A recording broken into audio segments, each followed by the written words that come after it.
Imagine looking at a heavily guarded classified spreadsheet, and you realize that if human behavior doesn't change immediately, the population of the Earth is going to hit 103 billion people. Yeah, not million, billion. Right, a number so unfathomably large that the planet it would physically run out of arable land and fresh water long before we ever actually reached it. It's just a staggering figure. And when you look at an inevitability like that, it ceases to be a mere academic projection. It becomes a total existential crisis. Exactly. Usually when we talk about a diagnostic report, there's this expectation of clean precision, right? Like if you break your arm, the x-ray shows a jagged white line and the doctor just points to it. The problem is visible. It's categorized. Yeah, but when you step into the world of global demographics and national security, that x-ray machine just shatters. You're trying to predict the future based on the deeply personal, unpredictable behaviors of billions of individual humans. And that diagnostic challenge is exactly what we are exploring today. All right, so welcome to the Deep Dive. We are so thrilled you're here with us because today we have a truly fascinating source document to explore with you. We are cracking open a literal time capsule today. We really are. It's from the highest echelons of the Cold War era. It's a once highly classified 1974 document known formally as National Security Study Memorandum 200. Or NSSM 200 for short, though historically you'll hear it referred to as the Kissinger Report. Right, and this document was completely shielded from public view until it was finally declassified in 1989. Which is wild, and it provides this remarkably candid, unvarnished look at how the United States government, specifically the absolute highest levels of the National Security Council, viewed global population growth. Yeah, and they were not looking at this through the lens of a humanitarian charity. They were actively diagnosing human population growth as a top-tier national security threat to the United States. Our mission today is to unpack all of that, the intricate math, the macroeconomics, the geopolitics, and those highly secretive policy recommendations the U.S. government was drafting. Yeah, we're going to look at exactly what terrified them in the 70s and the vast global engineering project they plan to execute to stop it. But, before we dive into the data, we have a vital responsibility to you, the listener. We really need to set a clear boundary for today's exploration. Yes, an absolute must, because this document, just by its very nature, wades into incredibly sensitive, highly politically charged waters. Extremely charged. We're going to be discussing topics like abortion, profound global wealth disparities, and, frankly, aggressive state-sponsored population control strategies. So we want to explicitly assure you that we are not taking sides on these issues today. No, not at all. We are not endorsing the policies or the viewpoints or the moral conclusions reached by the NSC back in 1974. Right. We are strictly serving as your neutral guides here. Our job is just to impartially explore the factual contents and the historical viewpoints contained in this specific source material. We just want to understand what the authors of this report genuinely believed at that moment in history. And how they intended to act upon those beliefs. We're simply analyzing the architectural blueprint they left behind layer by layer. Exactly. So to understand why the policy recommendations get so intense later in the document, we first have to really ground ourselves in the math. The sheer, terrifying scale of the math they were staring at in 1974. Right, because if you don't grasp the math, you can't really grasp the panic. Spot on. So let's get into it. Okay, to set the baseline for you, in 1974, the total world population was sitting at roughly 3.9 billion people. Okay, 3.9 billion. But it wasn't the absolute number that had the analysts so alarmed. It was the velocity of the growth. The global population was expanding at this unprecedented rate of roughly 2% every single year. Now, if you're listening to this and you think about like a 2% yield on a savings account, that doesn't sound like much. It sounds tiny, honestly. Right, but in demographic terms, applied to billions of living organisms, 2% is explosive. It really is. It's the literal definition of exponential acceleration. A 2% annual growth rate means the entire global population doubles in just 35 years. Wow. Just 35 years to double the entire human race. Exactly. For context, if we look back before World War II, the historical global growth rate was hovering around 1%. And at 1%, how long does a doubling take? It takes an entire century. And if you go back even further, say, before 1750, the growth rate was under 0.5%. So for almost all of human history, population growth was just a slow, creeping crawl. A crawl dictated by high mortality rates, plagues, and, limited agriculture agricultural capacity, nature keeping things in check. Right. But suddenly, in the mid-20th century, the human race hit an inflection point. The advent of modern medicine, antibiotics, basic sanitation, all of that drastically lowered death rates. But the birth rates didn't drop. Exactly. Birth rates remained sky high. Yeah. And the result was that almost 80 million new people were being added to the planet every single year. But I know the report is very careful to highlight this massive, stark divide in where this explosion was actually happening, right? This wasn't happening everywhere equally. No, not at all. And that divide is the crucial engine of the entire geopolitical problem. Okay, break that down for us. So in the developed countries, meaning North America, Western Europe, Japan, the population was growing very slowly. They were coasting between 0 and maybe 1.5% per year. Okay. But in the less developed countries, the LDCs, the growth rates, were soaring into the stratosphere. They were clocking in between 2.0 and 3.5% annually. Oh, wow. Which means the poorest, least equipped nations on Earth were on track to double their total populations in just 20 to 35 years. That is the exact math that kept the National Security Council awake at night. I can imagine. The report runs these projections out into the future based on a few different scenarios. The first scenario is basically the baseline. What happens if the fertility rates of 1974 stay entirely constant? Like, what if nobody changes their cultural behavior or their family planning habits at all? Right. And that is where we get that horrifying number from the top of the show, isn't it? If 1974 fertility rates remained utterly constant, the mathematical projection showed the world hitting 103 billion people by the year 2075. Yeah. 103 billion, which the report explicitly acknowledges is a theoretical impossibility. Because long before you hit 100 billion mouths to feed, the brutal laws of nature would violently intervene to stop it. Yes. You'd have global starvation, rampant disease, catastrophic resource wars. Nature always balances the equation eventually, but usually through immense suffering. So the analysts obviously looked at more realistic models, right? They did. They pulled the United Nations medium variant projection. That model assumed that birth rates would gradually, naturally come down over time as countries developed. Okay, and what did that one say? That model projected 6.4 billion people by the year 2000 and ultimately reaching a stabilized, flatlining population of about 12 billion somewhere around the year 2075. But here's the crazy part. Even that quote-unquote moderate scenario of 12 billion was deemed deeply unacceptable and threatening to the United States. It was too high. Their proposed goal, the specific target they desperately wanted the entire world to aim for, was achieving replacement fertility globally by the year 2000. And replacement fertility essentially means what? Just families dropping to an average of exactly 2 children. Exactly, just enough to replace the 2 parents, which results in 0 net growth over the long term. Right. And if that target could be hit by the year 2000, the models showed the population would stabilize much lower, at about 8.4 billion by 2075. But achieving that 8.4 billion target required an immediate, massive, unprecedented global intervention. Because you can't just flip a switch and stop population growth. No, you are fighting a mathematical phenomenon that demographers call demographic momentum. Okay, let's unpack this concept of demographic momentum because it really is the linchpin of the entire crisis.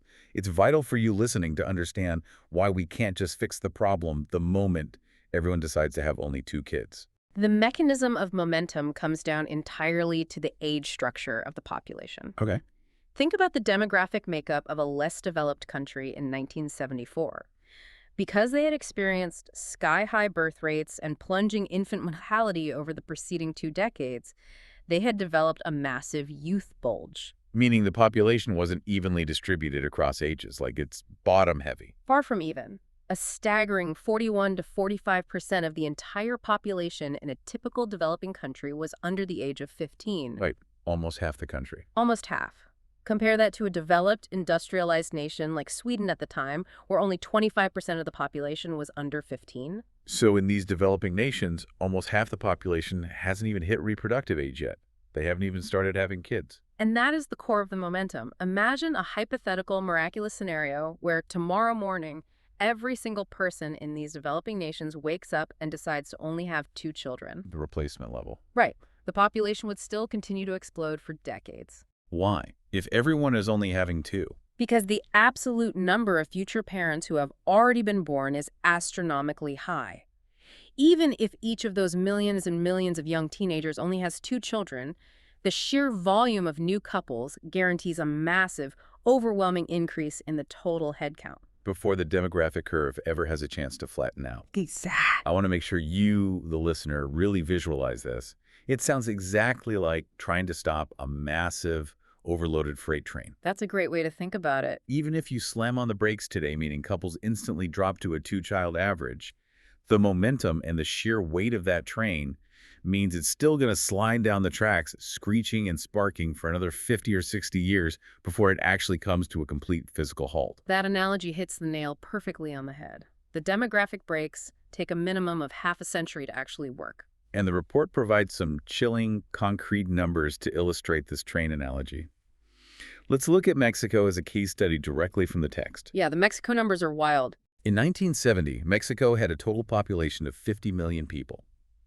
The analysts calculate that if Mexico could magically hit that two-child replacement average by the early 1980s, applying the brakes immediately, their population train would still fly down the tracks and eventually come to a stop at 110 million people, roughly 60 years later. From 50 million to 110 million, even with the brakes applied immediately. Exactly. Yeah. But if they didn't hit that two-child average until the years 2000 to 2005, just a 20-year delay in applying the brakes, the momentum would carry them to a stabilized population of 167 million. A 20-year delay in behavioral change equals 57 million more people permanently added to the final population of a single country. 57 million extra people, just because they waited 2 decades to implement family planning. That is insane. Now take that specific Mexican momentum equation and multiply it across the massive populations of India, Bangladesh, Brazil, Nigeria, Indonesia. Oh, man. You begin to see the shape of the panic within the National Security Council. They realized they were already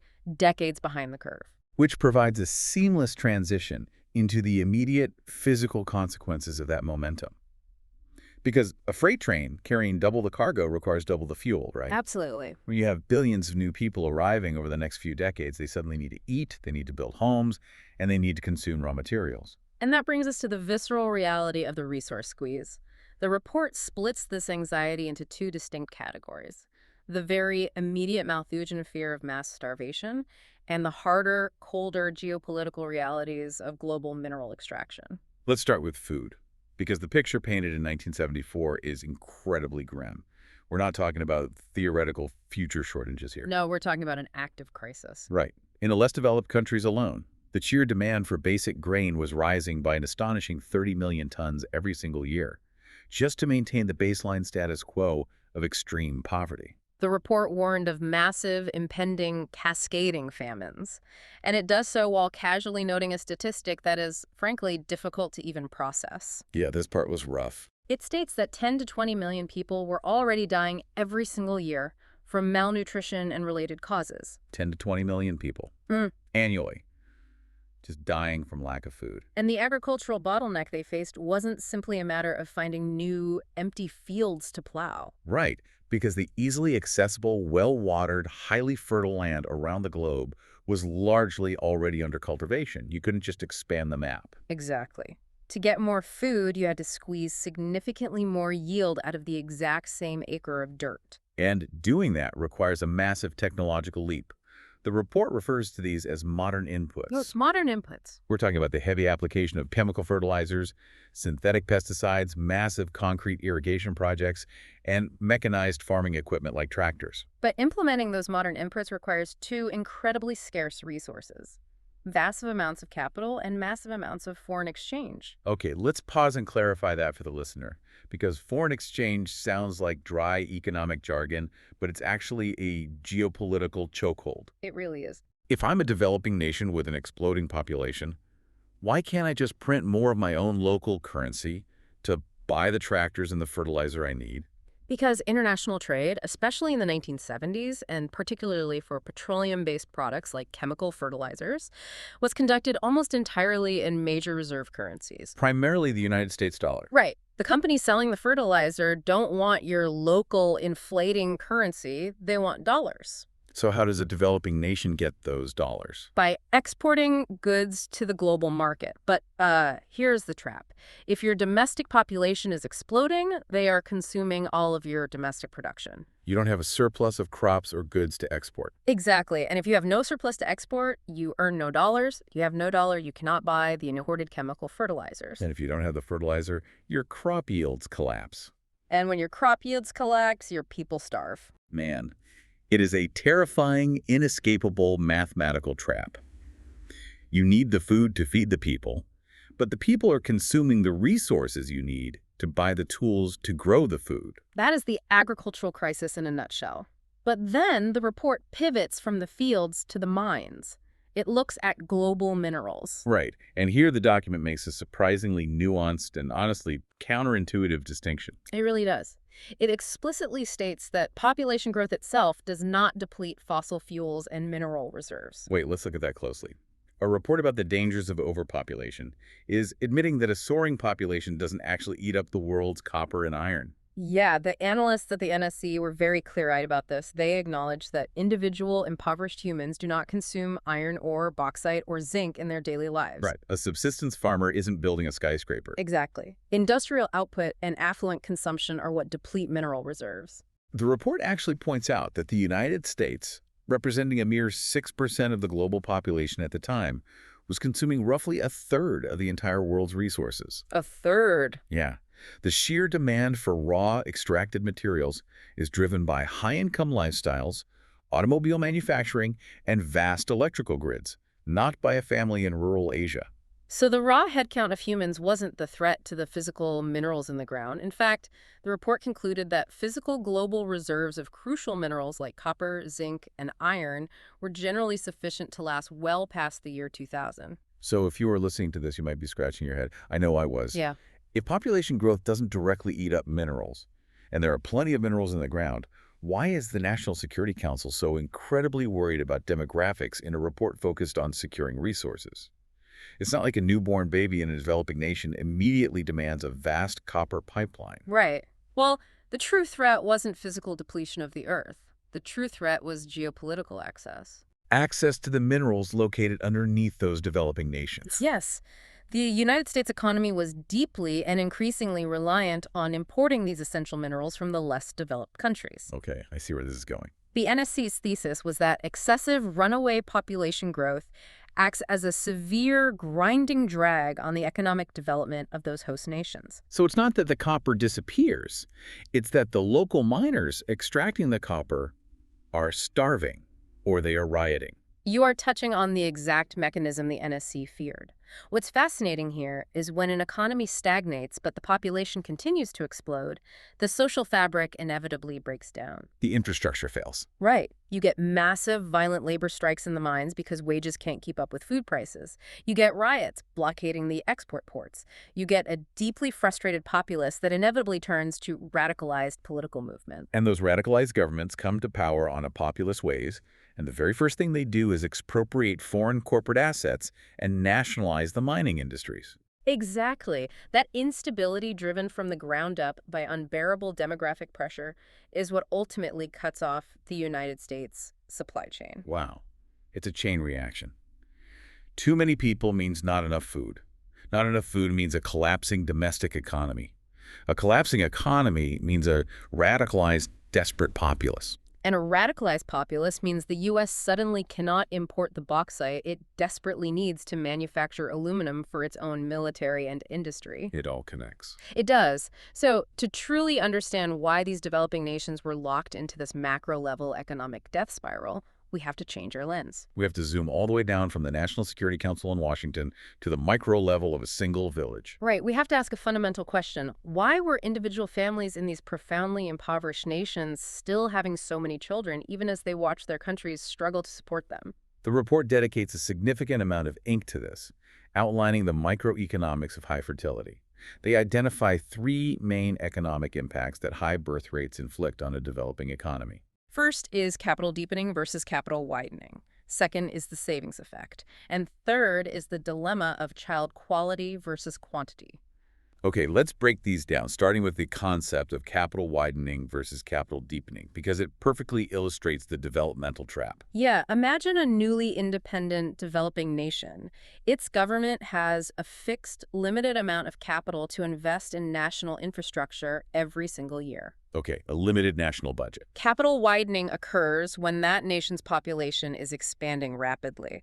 Because millions of new babies are born every year, every single dollar of that limited investment capital has to be spent just to build enough basic elementary schools, enough rudimentary cinder block health clinics, and enough basic sanitation systems simply to keep up with the new headcount. You are widening the base of your infrastructure just to maintain the absolute bare minimum standard of living for a larger group of people. Now, compare that to capital deepening. Deepening is what actually grows an economy and lifts a nation out of poverty. And that happens when you have a stable population. Exactly.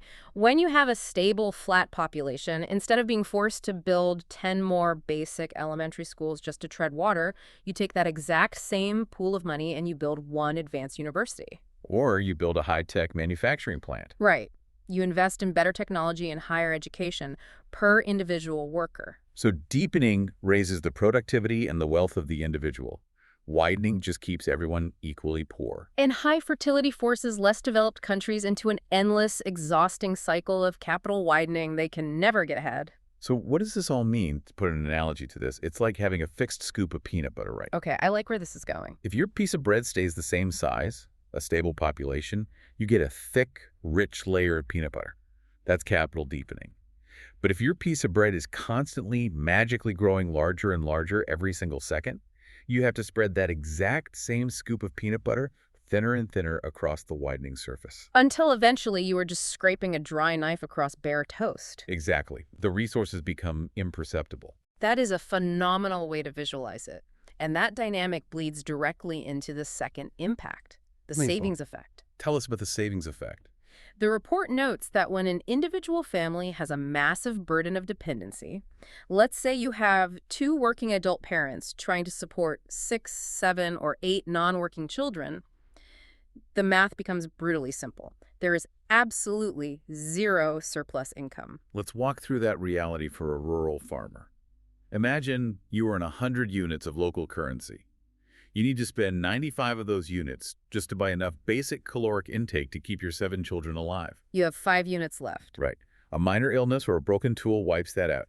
You put nothing into a savings account at the local bank. And if millions of individual families cannot save any money, the national banks hold no domestic deposits. If the banks have no deposits, there is no domestic capital available to lend to entrepreneurs. Which means the local businessman can't get a loan to build a textile mill or a processing plant. Without that investment, no new factories are built. And the grim punchline to this cycle is that without new factories, there are no new jobs waiting for those 7 children when they finally grow up and enter the labor force. Wow. The lack of savings today guarantees the unemployment of tomorrow. But, this is where I really have to push back on the NSC's framing. Because from the U.S. perspective, large families look like an economic disaster. Sure, on a macro level. But let's look at this from the perspective of that poor rural farmer in a developing country. Having 6 or 7 kids isn't a mistake. It is actually a perfectly rational, highly calculated economic decision, isn't it? It is entirely rational, and to the report's credit, the analysts actually recognize this friction. This is the child quality versus quantity dilemma. Right. For parents living in extreme agrarian poverty without any form of government-provided Social Security or pension plans, children are quite literally the only retirement plan that exists. Furthermore, they're dealing with tragically high infant mortality rates in these regions. Exactly. A mother and father know statistically that several of their children will likely perish from preventable diseases, waterborne illnesses, or basic malnutrition before reaching adulthood. It's heartbreaking. So they essentially have to overcompensate. They have to have 7 children just to mathematically ensure that 2 or 3 survive to adulthood to inherit the farm and care for the parents in their old age. Plus, in a subsistence farming environment, children are not just dependents, right? They are vital free labor. You need small hands to weed the fields, fetch the water, tend the livestock. So you have this agonizing tragedy of the commons. What makes perfect, rational survival sense for the individual family, maximizing the quantity of children, collectively bankrupts the macroeconomy of the entire nation. It's a brutal paradox. So when you take that micro-level tragedy, millions of families making the rational choice to have 6 kids, which inadvertently drains all national savings and halts job creation, what happens when those kids hit 18? They don't just disappear. No. You have a massive generation stepping into adulthood with no jobs, no savings, and deep frustration. They migrate to the cities, or they turn to political extremism.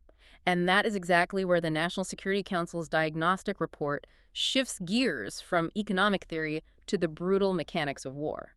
The report introduces a term here that is incredibly evocative: population complosion. Complosion, yes. And it explicitly links this demographic phenomenon directly to the outbreak of armed conflict. The NSC document doesn't mince words here. It ties demographic pressure directly to political violence, communal massacres, violent separatist movements, and full-scale international wars. Really? They're that direct about it? Oh, yeah.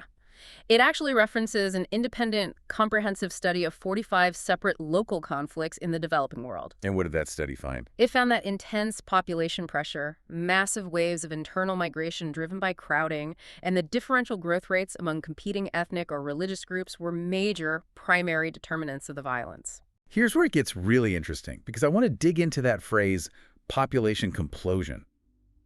It was coined by a sociologist named Professor Philip Hauser, right? Yes, Philip Hauser. It sounds like an implosion, but somehow worse. How exactly does a high birth rate spark a shooting war? It feels like a leap. How do we visualize complosion? Hauser's concept is brilliant because it adds a spatial dimension to the math. We all understand a population explosion, the absolute numbers going up globally. Sure. But complosion describes the reality on the ground. It is those rapidly increasing numbers being forcefully, physically compressed into the exact same limited geographic space. Oh, okay. Cities aren't expanding fast enough, arable land isn't growing, so people are just packed tighter and tighter together. Now take that physical compression and add the friction of human tribalism. You have different racial groups, different religious sects, different linguistic identities, all being forced to compete for the same shrinking pool of resources, the same jobs, the same water rights. Combine that intense communal friction with the deep frustration of unfulfilled economic aspirations we just discussed. And finally, pour gasoline on the fire by introducing the youth bulge. Right. The fact that almost half the population is under 15, meaning you have a massive influx of volatile, energetic young men entering society all at once. When complosion meets the youth bulge, the resulting kinetic energy has to go somewhere. It explodes. Often, it directs itself violently upward, attacking the legal institutions or the existing government establishment or the foreign mining corporations that are blamed for the economic misery. You get revolution. Or it directs itself laterally at the neighboring ethnic group. If you are listening to this, it might still feel a bit theoretical. It can feel like a leap of logic to go from too many babies to artillery fire. Yeah. But the report doesn't just theorize this. No, it provides highly detailed historical case studies to prove the mechanics of how demographics ignite wars. Yeah, let's walk through those. The report walks us through 2 very vivid, undeniable examples from recent history. The first is the 1969 conflict between El Salvador and Honduras, which the media famously dubbed the Soccer War. Because the popular narrative is that it started over a riot at a World Cup qualifying match between the two countries. Right, but the soccer match was merely the spark that ignited the powder keg. The report argues the fundamental fuel for that war was purely demographic. How so? Well, El Salvador was a very small, highly densely populated country, and its population was growing incredibly rapidly.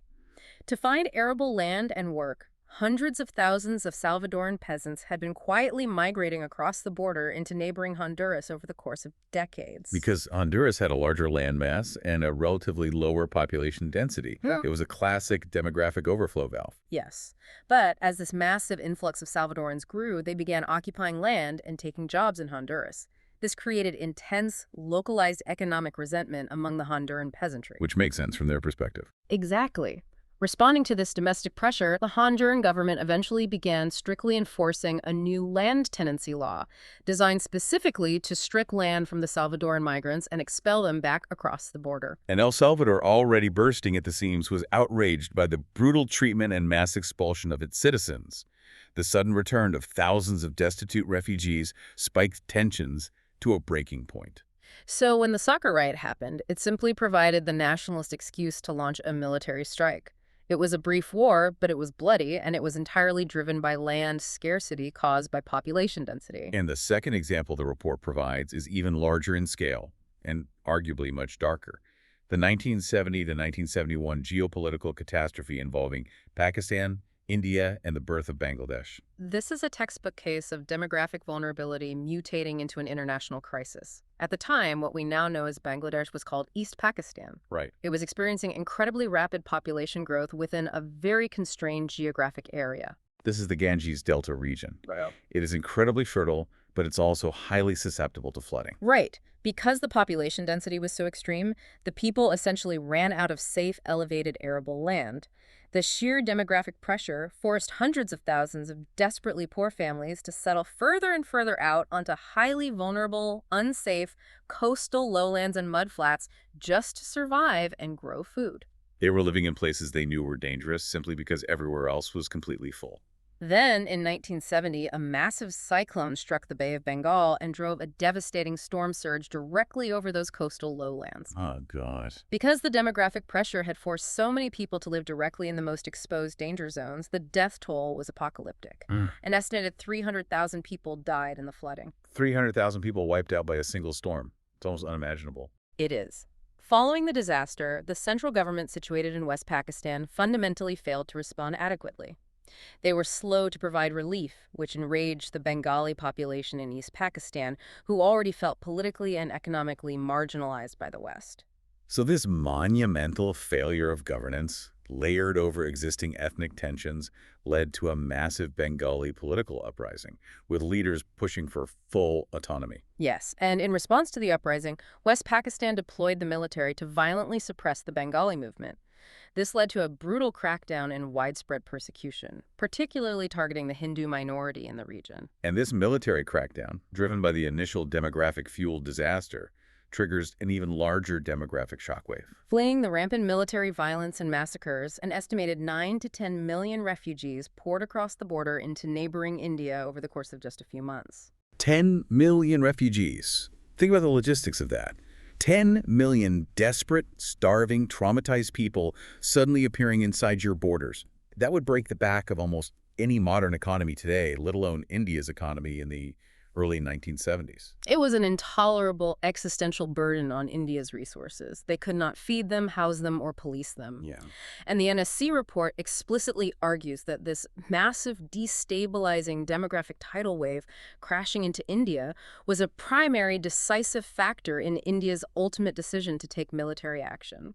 Right. India invaded East Pakistan to defeat the West Pakistani forces and guarantee the creation of an independent Bangladesh. Specifically so the 10 million refugees could be safely sent back home. So the United States looks at these shooting wars, they look at the terrifying mathematical projections of the youth bulge, and they look at the vulnerability of their mineral supply chains. They clearly determined that global population growth is a massive destabilizing security threat to the entire world order. So they decide it's time to take this to the global stage. So when the world met in 1974 to discuss population, did everyone agree with the U.S. assessment? Far from it. In August of 1974, the United Nations convened the World Population Conference in Bucharest, Romania. The U.S. delegation arrived with a very specific agenda. They arrived expecting the world to look at the same math and agree with them. But that is not what happened at all. They walked into a diplomatic ambush. A total ambush.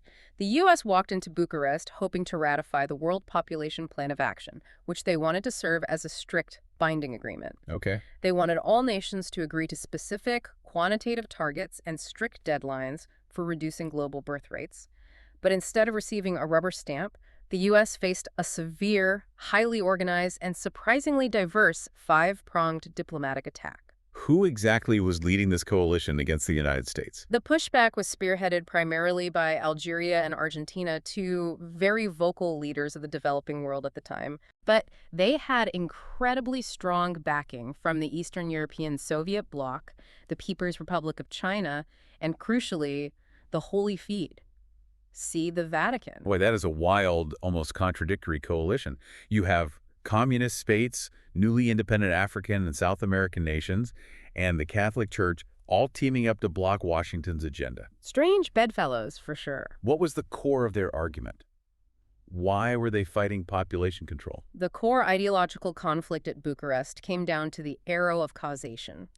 The United States was essentially saying, your poverty and your instability are caused by your excessive population growth. Therefore, you must forcefully control your birth rates. And the opposing bloc flipped that script entirely. They completely inverted it. Their rallying cry, which became famous at the conference, was economic development is the best contraceptive. Okay, let's validate that. They were arguing, we aren't poor because we have too many babies.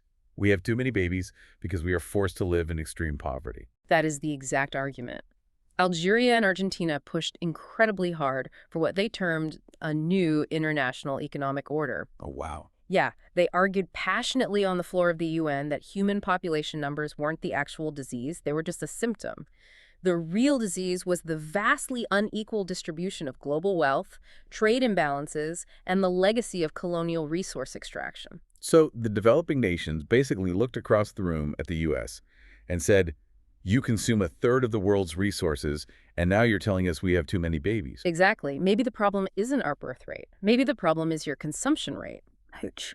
If we connect this to the bigger picture, when you look at the internal memos following this clash, you can see the United States realizing they were walking an incredibly dangerous diplomatic tightrope. The optics were terrible. Awful.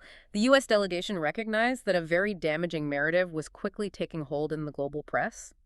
If American advocacy for population control started to look like modern imperialism, Which it kind of did. right, if it was widely perceived as a cynical policy pushed by rich, industrialized, predominantly white nations directed specifically against poor, developing nations of color simply to keep their numbers small and their geopolitical power weak, it would trigger a massive global backlash. Because if the leaders of the LDCs felt they were being targeted by a racist or imperialist agenda, they would reject family planning programs entirely, purely out of national pride and political defiance. The U.S. realized they couldn't force the issue without alienating the exact countries they needed to influence, so they had to You negotiate. have to walk it back. They managed to forge a compromise in the final text of the World Population Plan of Action, but the U.S. had to concede a significant amount of ideological ground. What did the final compromise look like? The final document heavily emphasized the paramount importance of national sovereignty, meaning it was explicitly stated that no outside power and no international body could force a population policy or a quota on another sovereign nation. But, uniquely, it tied that sovereignty to the concept of universal solidarity, gently suggesting that while nations have the right to choose their policies, they also have a moral duty to consider the global impact of their unchecked demographic growth. That is a very delicate, finely threaded diplomatic needle. You are sovereign, but please think of the global community. It was heavily watered down from the U.S. perspective. However, the conference did produce some incredibly progressive landmark milestones that the U.S. strongly supported. Like what? It explicitly stated, for the very first time in a major globally recognized UN document, that women have the fundamental right to complete integration in the economic development process of their nations. And it addressed the rights of the individual family, too, didn't it? It did. It explicitly codified that couples have the basic human right to freely and responsibly determine the number and the spacing of their children. Right.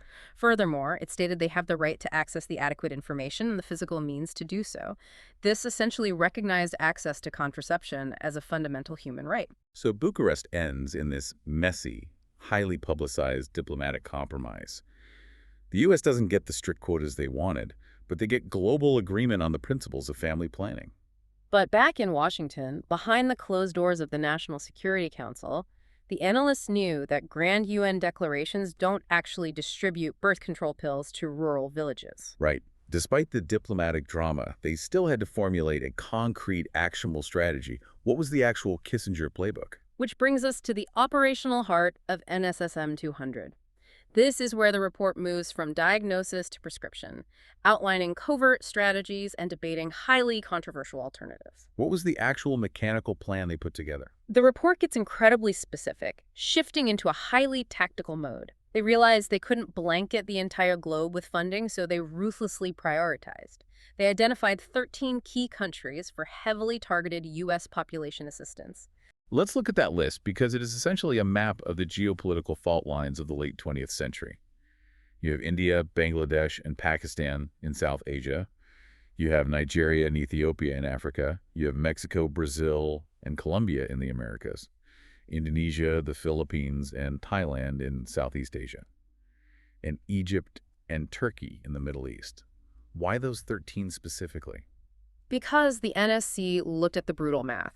Those 13 nations combined accounted for a staggering 47% of the total global population increase. Wow. Almost half the problem was concentrated in just 13 borders. The logic was simple. If the United States could bend the demographic curve in those specific 13 countries, they could successfully bend the trajectory of the entire planet. So they have their targets. Yeah. What were the recommended actions to actually bend that curve? You can't just parachute in and hand out pamphlets. Well, the primary recommendations were deeply structural. They focused on quietly integrating family planning services directly into the existing trusted health and nutrition systems of those countries. They didn't want standalone population control clinics. They wanted a mother to receive family planning advice while she was getting her child vaccinated. Because integration reduces the stigma and the political friction. Precisely. They also recognized the power of social engineering. The report pushed heavily for U.S. foreign aid to be directed toward expanding female education and female employment opportunities. Right. The data clearly showed that as women gain independent economic power and higher levels of education, their desired fertility rate naturally plummets. To fund all of this, the report recommended drastically increasing the budget for the U.S. Agency for International Development, or AID. They wanted to ramp up dedicated population program funding to $350 million a year by 1980, which was a massive sum at the time. But the execution of the strategy was designed to be largely invisible. I call it the stealth approach. Why stealthy? Because of the bruised egos from the Bucharest Conference. Because of the very real threat of that imperialist backlash we discussed.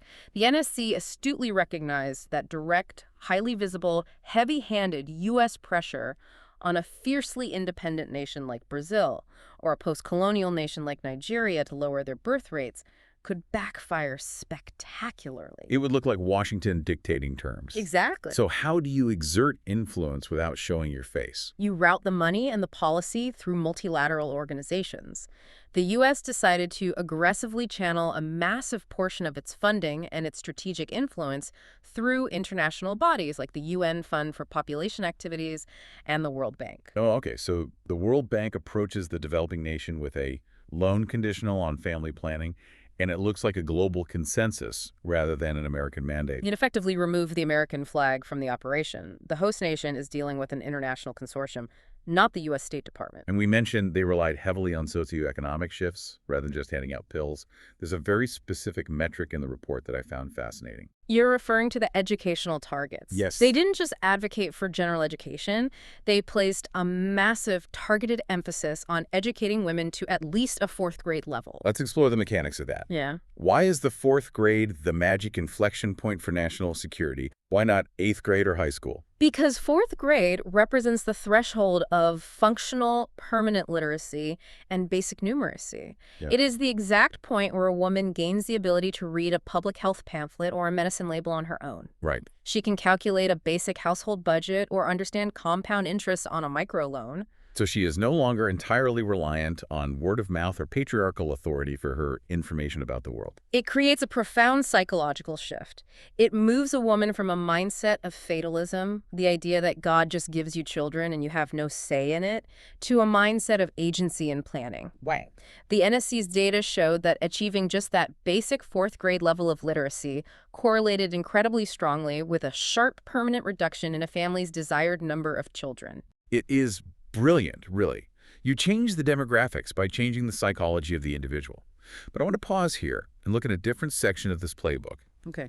A section that is significantly darker than funding elementary schools. Because toward the end of the document, there is a section labeled The Alternative View. Ah, yes.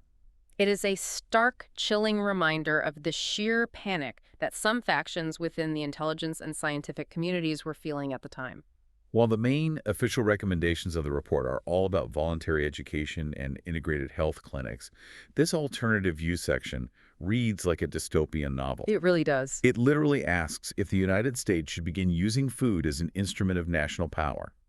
It asks if the U.S. should accept the idea of imposing mandatory food rationing on starving nations to force them to implement strict population control measures. They were essentially debating the ethics and the efficacy of using famine as a geopolitical weapon to enforce compliance. That is incredibly grim. Yeah. We will not send grain unless you sterilize a certain percentage of your population. That's the implication. We must remember our impartiality disclaimer here and look at this objectively. The NSC document explicitly lays out these terrifying mandatory options because a growing, very vocal faction of experts genuinely believed the global situation was so dire that voluntary educational family planning simply wouldn't work fast enough to avert a total global collapse. They thought time was up. They believed they were staring a Malthusian apocalypse in the face, and extreme times called for extreme, draconian measures. But I think it is very important to be clear for the listener. The official finalized recommendation of the Kissinger report did not adopt those mandatory coercive measures. That is correct. While the report acknowledges and debates these extreme views, the final primary policy recommendations that were sent to the president remain focused on voluntary socioeconomic development, the expansion of foreign aid, and the covert funding of family planning services through multilateral channels. Furthermore, it's crucial to note that the NSC wasn't operating with unlimited dictatorial power. They had strict domestic legal constraints they had to navigate. Specifically regarding the most controversial aspect of family planning. Yes, you were talking about the legal restrictions on abortion. The report explicitly details the boundaries set by Section 114 of the Foreign Assistance Act of 1961. This was a hard, immovable domestic law. Section 114 strictly and unconditionally prohibited any U.S. foreign aid funds from being used to pay for the performance of abortions as a method of family planning. Right.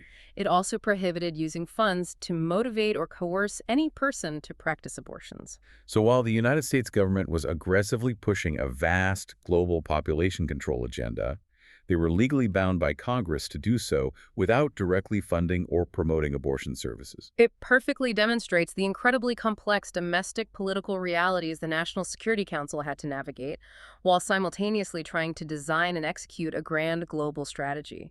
It is a masterclass in the immense friction of geopolitics. You have sweeping mathematical theories colliding with the messy reality of domestic law, international pride, and individual human behavior. Absolutely. When you step back and look at the entirety of NSSM 200, you really have to marvel at the sheer breathtaking scope of the strategy. The United States government was trying to pull levers at the absolute highest levels of global diplomacy at the United Nations, while simultaneously, quietly, trying to influence whether a rural girl in a village thousands of miles away finishes the 4th grade. It was all entirely connected. All rationalized under the singular umbrella of protecting United States national security. It was a truly comprehensive, highly calculated, and historically controversial global engineering project. They were trying to steer the fate of billions. Okay, let's take a breath and recap this incredible journey we've taken today.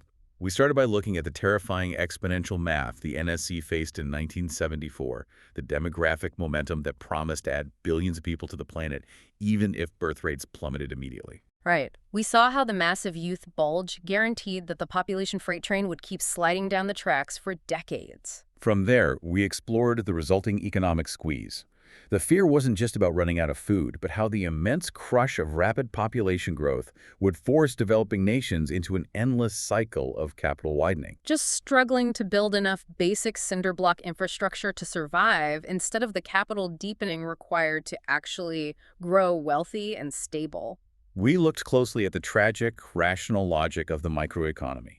Why deeply impoverished families choose to have so many children as their only form of insurance against high infant mortality and old age. And we saw how that individual survival tactic led directly to macro-level population completion. We examined how that dense, frustrated, explosive crowding physically sparked border wars, ethnic cleansing, and massive refugee crises. Looking deeply into the mechanics of the soccer war in Central America and the devastating birth of Bangladesh. Then we witnessed the diplomatic ambush at the Bucharest Conference, where the developing world turned the tables, arguing that Western overconsumption, not third world birth rates, was the true global threat. And finally, we unpacked the Kissinger playbook. The calculated, stealthy, and sometimes darkly debated American policies designed to quietly manipulate the demographic fate of the world through covert foreign aid, female education, and multilateral institutions. It is an immense amount of historical and strategic data to process. But as we sign off today, I want to leave you, the listener, with a final provocative thought.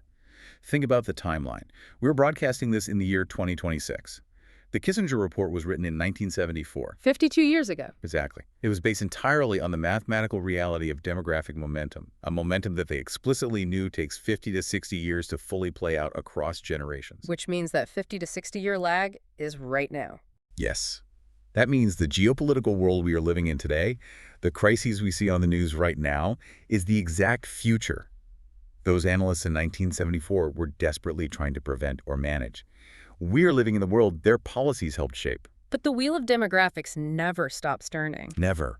Think about the silent, massive demographic shifts happening right under our noses today. We have rapidly shrinking, rapidly aging populations in massive economic zones like Eastern Europe, Japan, and parts of East Asia. At the exact same time, we have exploding, incredibly young populations in regions like sub-Saharan Africa. The imbalances are shifting again. So ask yourself, what unseen demographic chain reactions are being born right now? What highly classified, unwritten reports are being drafted in secret in Washington or Beijing or Brussels today that will entirely dictate the wars, the economies, and the global policies of the year 2086? The freight train is still moving down the tracks. Still screeching, still sparking in the dark, carrying the future with it. Thank you so much for taking this deep dive with us into the hidden mathematical forces that shape our world. Keep questioning the consensus, keep looking past the obvious, and we'll see you next time.